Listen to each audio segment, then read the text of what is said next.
حضرت ذوالنون مصری جب قید خانے میں ڈال دیے گئے تو ان کے کچھ لوگ ان کی خدمت میں آئے اور کہنے لگے حضرت ہمیں بڑا افسوس ہے، آپ کو قید میں ڈال دیا گیا، ہمارے لیے کوئی حکم ہے، ہم آپ کے لیے ہر قربانی دینے کو تیار ہیں۔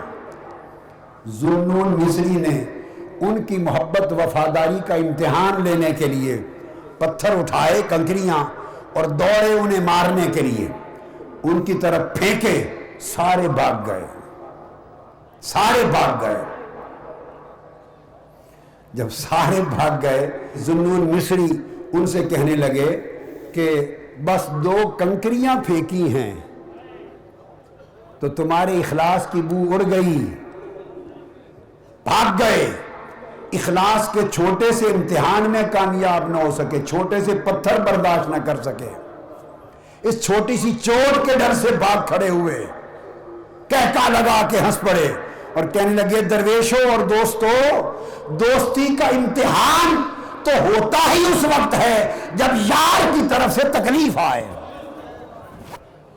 ہمیں رب کائنات رزق دیتا ہے، عزت دیتا ہے، کھانا پینا دیتا ہے، اولاد دیتا ہے، اس نے گھر بار دیا ہے، کاروبار دیا ہے، سوچو کتنی نعمتوں سے اللہ نے سرفراز کر رکھا ہے، مگر پھر بھی نہ ہماری زبان پہ کلمہ شکر آتا ہے، نہ جبین کو سجدہ شکر نصیب ہوتا ہے، نہ دل کو کیفیت شکر نصیب ہوتی ہے۔ مگر جب کبھی تکلیف آ جائے، فقر آ جائے، فاقہ آ جائے، بیماری آ جائے، دکھ آ جائے، دنیا میں عزت چلی جائے، دنیاوی ثمرات چلے جائے، اولاد نہ ملے، پھر دیکھیں شکوے کی کیفیت کیا ہوتی ہے۔ تو جو رب نعمتیں دیتا ہے، راحتیں دیتا ہے، ارے تکلیف بھی اسی رب کی طرف سے آتی ہے۔ تو توبہ یہ ہے بندہ رب سے تعلق ایسا جوڑے کہ اس کی نگاہ میں راحت و اذیت برابر ہو جائے، رب دے تب بھی خوش رہے، رب لے لے تب بھی خوش رہے۔ ارے بندو اللہ سے تعلق اگر اس طرح کا جوڑ لو، اللہ کے ساتھ اس طرح کا تعلق جوڑ لو تو رب کی ذات پھر بندے پہ انعامات کی بارش کرتی ہے۔ ہماری زندگی کا عالم تو یہ ہے کہ نہ ہمیں صبر نصیب ہے، نہ شکر نصیب ہے، نہ توبہ نصیب ہے، نہ عمل صالح نصیب ہے۔ جانوروں سے بھی بدتر زندگی گزار رہے ہیں، گناہوں میں لت پت، نہ توبہ اور رجوع اللہ کی طرف دھیان، نہ زندگی بدلنے کا دھیان۔ اور اگر اللہ دے دے تو دل کیفیت شکر سے سرشار نہیں ہوتا، حرص اور لالچ میں مر گئے، ہر ایک کا پیٹ دوزخ بن گیا ہے، حل من مزید مانگتا ہے، اور ملے اور ملے، جتنا ملے شکر کی کیفیت نہیں ہوتی۔